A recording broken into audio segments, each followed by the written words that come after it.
This is Rogers TV. This program is brought to you by Ignite TV. Now you're in command. Visit Rogers.com for more details.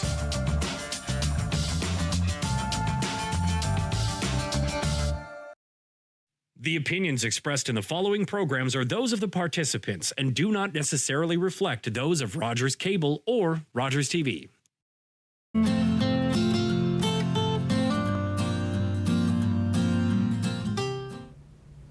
Hello, and thank you for joining Age-Friendly Caledon Conversations, a segment series where we'll be talking about the services and supports connected with Age-Friendly Caledon. I'm your host, Rick Sargent, and our segment today we'll be talking about IDEA Caledon. IDEA stands for Inclusive, Diverse, Equitable, and Accessible. It's a collaborative of local organizations that are working together to lead and host community initiatives aimed at creating an inclusive and welcoming Caledon. Embracing a collaborative approach, the IDEA Caledon partners explore ideas, learn through lived experiences, and share best practices. Joining us today are Kim Rodriguez and Nancy Capriva, who are here as representatives of IDEA Caledon to share with us the wonderful things that they are working towards for the community. Ladies, welcome. Thanks for having us. Nancy, we'll start with you. Could you tell us, how did IDEA Caledon, or how did the idea for IDEA Caledon first start? Right. So I work with Caledon Community Services, and I think it was our previous CEO actually was looking at how to have a community impact in the area of DEI, and was looking to, establish some partnerships. So he first approached the town of Caledon to kind of look at co-chairing the collective together. That was back in 2022. And then I guess a call out went to different local organizations, and that would include Kim's organization, which is Caledon Meals on Wheels. We have Dufferin-Caledon Victim Services. We have the Caledon Parent-Child Center, which I now know is known as Bright Start. We have Volunteer MBC. We have Punjabi Community Health Services.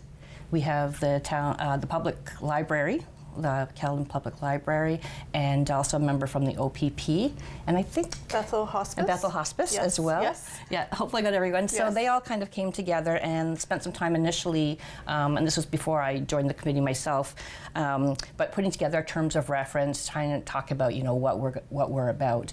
But the whole idea was, how can we come together and promote more inclusiveness and support diversity and equity and accessibility across Caledon. Yeah. So it sounds like you have a number of members already. Yes. Are you still looking for members to join the group? I think not necessarily as actively as we were, but we're definitely open to new membership.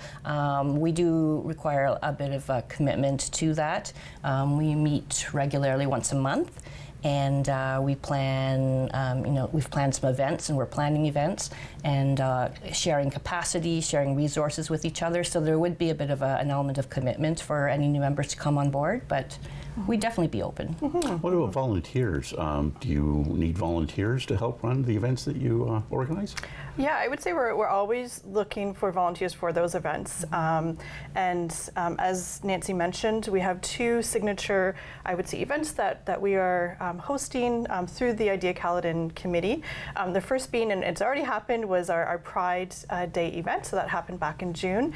And then upcoming, and we're really excited about it and really working hard towards that, is Caledon Culture Fest, and that will be on October 5th. So we're hoping to have everybody from Caledon and surrounding areas come and join us on that day, and certainly we're going to need volunteers. We're obviously leveraging, because it's a group of organizations, we're leveraging all of our organizations in terms of our staff members, our volunteers that we have connected, but absolutely are interested in having more hands make lighter work, as we know. And so if they're interested, if somebody's interested specifically in volunteering for perhaps Culture Fest, I almost said Caledon Day, Culture Fest, perhaps reach out to Volunteer MBC, let them know, and they'll get connected with us. Excellent. So what exactly will happen? What role will IDEA Caledon have now at Culture Fest? What activities will IDEA Caledon be organizing? Yeah, so I'm fortunate to sit on that subcommittee and helping to get, really it's everything. We are involved right with getting that event off the ground. So we're organizing all of the events, we're reaching out to community partners, we're making sure that the event is really inclusive. We want to have everybody there, and we want to represent and have those who want to represent their culture, their organization to be present. So we're really doing all of it. It is multiple hands though in doing that work and getting off the ground. It's the first time we've done it, so we have high expectations, but we're excited to put this out into the community, and I think represents the work that we've been doing as a committee as well. Yes. Right. So both your organizations, then you'll leverage volunteers from within your own organizations to obviously help with this event as well. Yes. Absolutely. Yes. Right. Yeah. Wow. That's excellent. Well, you have to aim high, right? Absolutely, You have to aim high, and well, that's Right. great. Shoot for the stars and you'll reach the moon. Exactly. So, what are some of the other events now? You must have I guess, a list of other things that you're thinking of organizing. Can you share any of those with us right now, or? Yeah, I would say those are two big things Right. for this year at least. But we do a lot of the work that we do, and you mentioned it right at the beginning, Rick, was about bringing together the organizations to share information, share resources. A big part of the work that we do on this committee is also to be able to bring back those ideas to our own organizations. And so we're constantly sharing resources, ideas. It's a really safe space to be able to, question things, and how are other organizations handling this type of situation, and have those really deep, meaningful discussions, because at the end of the day, this committee is really about helping to shape the community, and we're doing that, I think, through the work that we have in our own organizations. Yes, we do have those two, at this point, just two, signature events that we're doing. Certainly in the future, we'll be looking at more, but a lot of the work that we do, I think, helps to support our own organizations and sharing of resources and ideas, and yeah. Yeah, I agree. So of course, the two signature events this year were the Pride event and then Caledon Culture Fest. And probably after that, we'll regroup and look at what are we going to do for next year. But yeah, I think the other piece in terms of sharing resources is what can we do for capacity building, and whether it's pooling our resources so we can maybe arrange a training that we can all participate in and then bring back that knowledge back to our organizations, or share samples of maybe new policies or practices that maybe one of our organizations has developed, and we can kind of learn from each other. And I think that's probably another really good benefit of this group, is that there's also that learning as well, and then something that we can take back to our organizations as we serve the community. Is IDEA Caledon modeled after another IDEA Caledon from another community, or is this, as far as you know, something brand new that has never been done anywhere? To my knowledge, it's brand new. Okay. Yeah. Okay. No doubt there's other communities that have similar committees, but it's very organic, right? Yeah. It's based on the organizations that are at the table, and also the community in terms of Caledon is a unique community compared to say Kitchener or another region, and so we're really trying to work with the community that we have, and be able to build up Nancy said, our capacity and our curiosity about the changes in the future as we become more diverse. So when you approached other organizations about being a part of IDEA Caledon, I get the impression that the buy-in was very quick. There wasn't really a lot of hesitation on their part. Am I right in assuming that? To my knowledge, so my colleague I had a colleague who was actually originally involved in the initial setup, and they had since moved on, and I came in their place. But I would say, just from my impressions in terms of how we interact now, is that definitely there's buy-in. I think people feel really good about what the group is doing, because we're really trying to be action-oriented and have some outcomes generated from the work. So we're not kind of just sitting around and being what do they call it, a think tank, but we're actually doing things that will hopefully have some impact on the community and even on each other. Right. And you mentioned you do meet once a month? Yes. So you have sort of a structured meeting where you keep minutes and that sort of thing? Absolutely. All those formalities that Yes. you have to do as a We have committee? our right? terms of reference. Yes. And Right. Yeah, right. yeah. Okay. Yeah. Okay. But it's not. I don't get the sense that it's too formal. You don't want to make it too structured. You want to make it a forum where people can come out and share their ideas and make suggestions and. Absolutely, Yeah. absolutely. And I think too, we've talked a little bit about maybe even bringing in speakers, from the community who are involved in, different groups to be able to, share that information with us. We're always seeking out, new learnings and what's out there in community. Things are, always happening, and so certainly looking towards that. But absolutely, it's not I wouldn't say a super formal committee. It's enjoyable. It's very relaxed, because I think that's where good work gets done, right? When you can bring yourself to the table, and be a little bit more informal, but still, I think, as Nancy said, exactly, we're very action oriented. So we want things to happen, and so we're dedicated towards that. Right. And you operate year round. So you don't take the summer off necessarily, or Right. Yes, Yeah. we actually meet this week. Yes. Tomorrow. Tomorrow, actually, Yeah. yep. So we have another meeting tomorrow. Now, Yeah. because I'm part of the subcommittee, we're meeting much more often, and may meet, maybe even weekly, just before October 5th, before Culture Fest happens. So I'm involved in a little bit more meetings, but that's okay. Right. Very good. Yeah. So, I mean, Culture Fest, again, how did the idea for that come about? Was that, Nancy, something that you thought of, or the committee came up with? So I think it was a committee, but our co-chair, Sandra Sharp, who is with the town of Caledon, had been kind of keeping her eye out and is aware of, I guess, Ontario Culture Days, or Multicultural Days happens during the fall. And it's a way for organizations to kind of piggyback on that, because you can get publicity through the Ontario Culture Days, to help highlight your event, provided you kind of follow their motto, like it's a totally free event and it's, meant to, showcase, the diversity in the community. So I'd say that's kind of where it was birthed. And then we kind of come together and ideas take off from there. I think I came up with a name, Culture Fest. Yeah, because I know we were trying to figure that out initially. Yes. But it's a collective effort, and you've been reaching out, I think, to different cultural groups in the area, and Yeah, really, it really just sits really nicely with the work that we're doing, right? In terms of, we're all about that diversity, that inclusion, and I think, being able to have a day where we're celebrating that, it's less about, I think the day's less about IDEA Caledon. We're certainly supporting the work of that, but it really is about celebrating our community, how, diverse our community is now. Also, we're looking at, how has Caledon been shaped over the last 30, 40 years, and where we're going.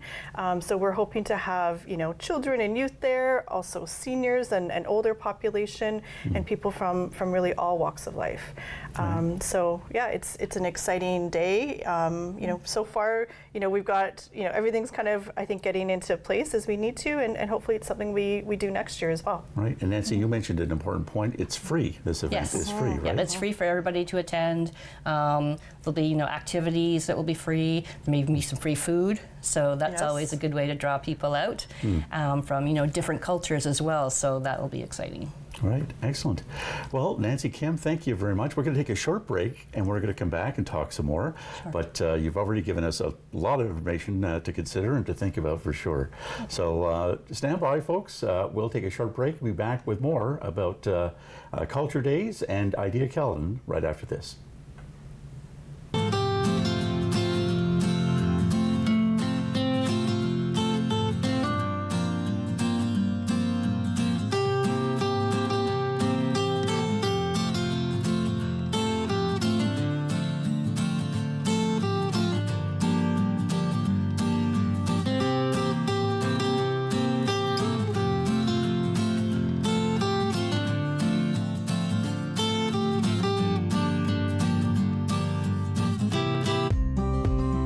Passionate content creator ready to expand your audience reach? Do you have unique stories, captivating hobbies, or special interests that deserve a spotlight? Rogers TV is here to amplify your voice within the community.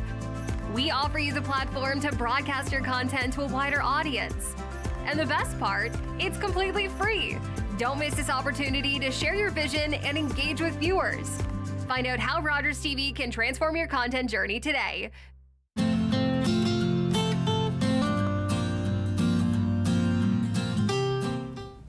And welcome back to Age-Friendly Caledon Conversations. I'm Rick Sargent, and our guests, Nancy and Kim, here today, and we're talking about IDEA Caledon and what it is and the events that they have planned. So we talked a little bit before the break about how IDEA Caledon first started, and one of the things that you mentioned as well was that it's a collaboration of various organizations from the community. So what sort of exchange happens now between your organizations in terms of learning and knowledge and that sort of thing? Whoever wants to take that one. Nancy, over to you on that. Again, I think right now it's something that for the most part happens organically and informally, often during our meetings. I know, for example, one of the things that we do at our beginning of our meetings is we have an Indigenous land acknowledgement. And we spent time talking about that, like what does it really mean? How do we make this a meaningful experience as opposed to just kind of reciting a set of words? And what we've been doing is different organizations in the group have been sharing how they could apply Indigenous principles to their particular service. So in one meeting we had, I think it was Bethel Hospice, spoke about Indigenous practices in hospice care and had done some research on that and shared that with us. And I found that to be really meaningful. And so, so we've changed it into, it's more than just an acknowledgement, it's a time of reflection and a time of learning, and so you kind of take that back with you. The odd time, different organizations will host a training. The town of Caledon recently hosted some trainings with IDEA Canada on how to create an inclusive workplace for members of the LGBTQ+ community, and myself being an HR manager was happy to attend that. So again, different ways that we can share those resources and capacity with each other. Yeah, Caledon Meals on Wheels hosted the Human Library, which is a really interesting model of learning and exploring diversity. So they bring together, I'm not sure if you're familiar with it, I think it started in Europe, if I'm not mistaken, where they host different, and I'm going to use quotes, books, but they're actually people, so different, but they do refer to them as books, so different books from different walks of life. So you might come together and meet somebody who is a former alcoholic or somebody that's had difficulties with addiction. You may meet somebody who identifies as a transgender person. And so you get to spend some time, about 30 minutes with that person, asking any question you'd like to. And it really helps to, dismantle some of those assumptions that we may have about others. And so Caledon Meals on Wheels was fortunate to receive some funding to be able to do that, and we opened it up to our partners and their staff members and volunteers, and was a really fantastic training opportunity and learning opportunity. So it's those types of things that we really try to share with one another, build on each other's experiences and what they're doing, so that we, together we're much more powerful. And those of us that sit at the table, all of us are leaders in our organization, and so I think there's that fundamental, desire and belief that if we're going to make changes that are going to impact our organizations and our community, it often needs to start from the top, right? You have to have that investment of a senior leader who's willing to take chances and explore kind of what it means to be a diverse community. Nothing ventured, nothing gained. And that's right. You got to take risks sometimes, yes, right? Exactly. Yes. So you mentioned the Pride event before the break, and you're planning to continue the Pride event next year as well. Yes, it was a successful event. It was a little bit rainy this year, so it wasn't ideal. But this year we did a family picnic, really just wanting to get everybody together. Right. Our LGBTQ+ community have families, and so we really wanted to make it a family-friendly event, and really that's what we were able able to, produce. We had some organizations had set up some booths so people could share some information, but it was just a really fun event of people to come together and celebrate, their families and the diversity of the families that they have. Yeah. So we're hoping to do this again next year. Yeah, and it just ties back to thinking about different organizations that might be involved with us. Some may be part of the committee, but some may just come in as partners for a specific event. So, for example, we partnered with Pride Caledon, obviously for this event, which was really great. Right. So that's a perfect example of the inclusivity of the IDEA Exactly. name, right? Yeah. And I think it's also important that, we don't come in as quote unquote saviors and say, we're going to do this for you, but we're going to engage the communities who are living a specific experience so we can learn from them. So it's not us kind of coming and saying, we'll do this for you, but let's do this together and we'll learn from you as we do that as well. Right. Well, that takes us to an interesting question. So maybe we get to a more personal level here with each of you, and Nancy, we can start with you. So through the whole IDEA Caledon experience so far, what has it meant for you on a personal level? That's that's a really good question. I didn't mean to come up with a stumper there for you, but Yeah, I know when I go to those meetings and every time I leave, I feel energized. I feel optimistic about the work that's done. It's great to see that that we're an action-oriented group, that we are seeing results and things happen, and I think it's just also great to learn about the different groups, different diverse groups, learning from their experience. And you don't know how that shapes you right away. Like, it's not necessarily like, let's fill out this quiz after and say, I've learned this, but it can shape your attitudes and how you interact with people on a day-to-day basis. And it feels good to be part of a group of community agencies that are wanting to work together for this. Kim, what about you?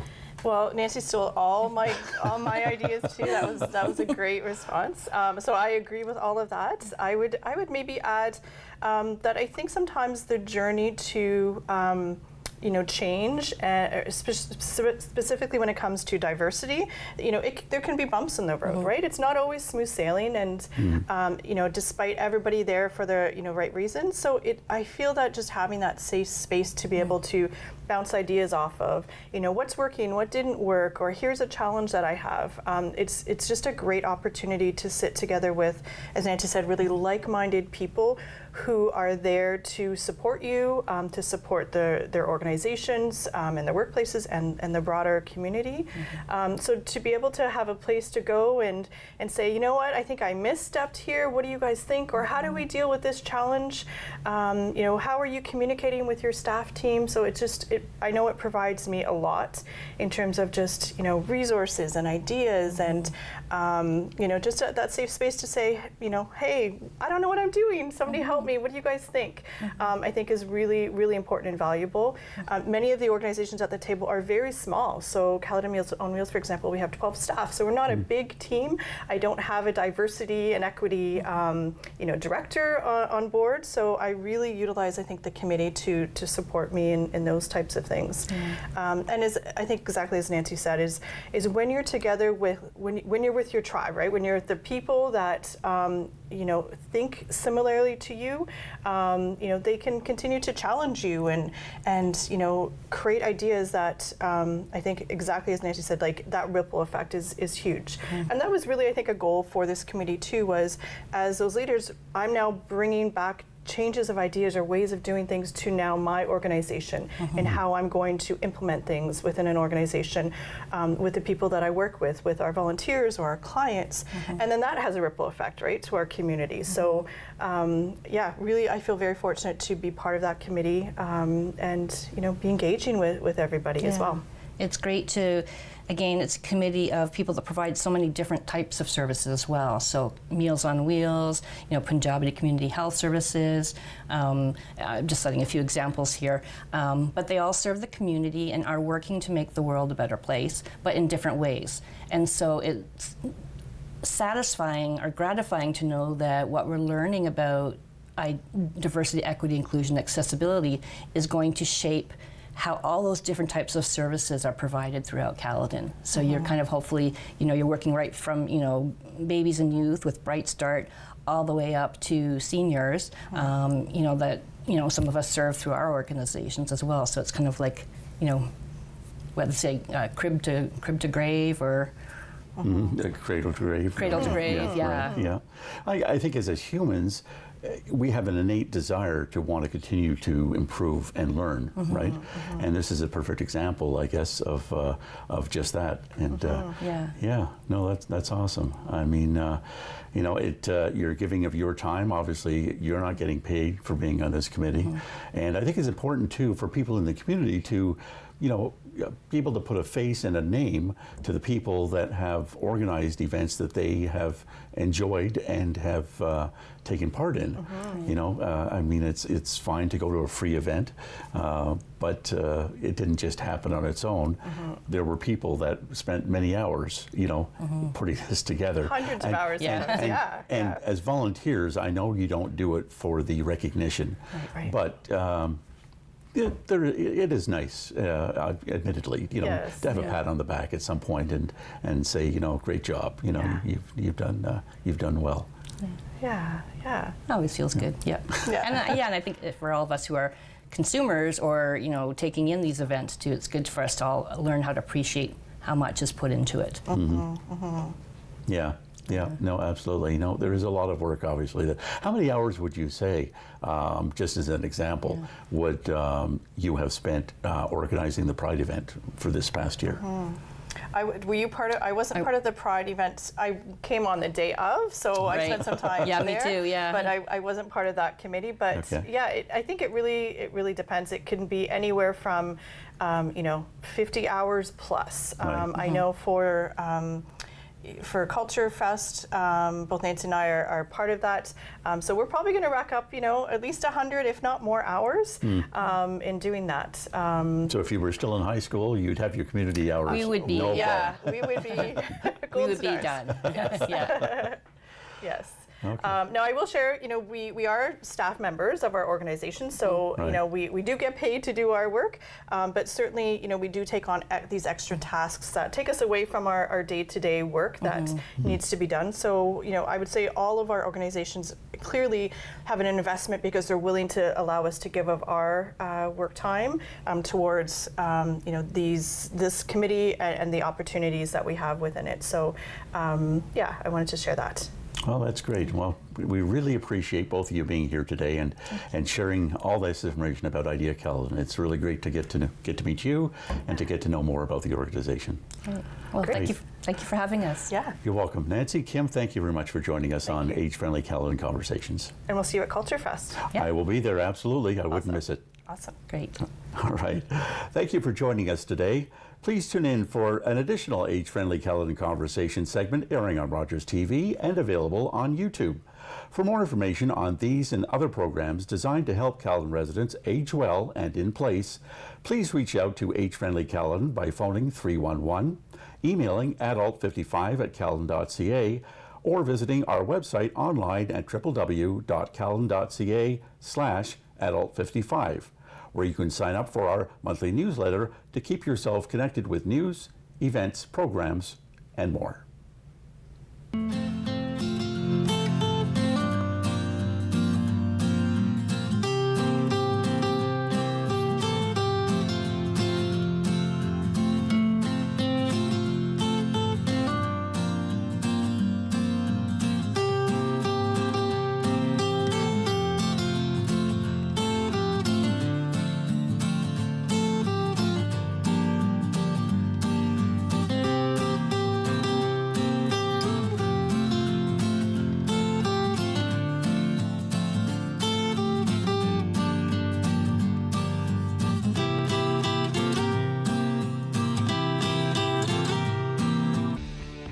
Connect with us by visiting our website or email us at comments@rogerstv.com. With Rogers TV, you can cheer on the home team from the comfort of your living room. We'll head to the rink, the field, the court, or the pitch, so you don't have to. Tune in and cheer on your local amateur athletes on Rogers TV. After a night out with your friends, there's always options for getting home safely. You could call your BFF, your mom or dad, whoever you can count on for a safe ride home. You could call your favorite cab company or 1-888 taxi guy. Or you could use the Arrive Alive smartphone app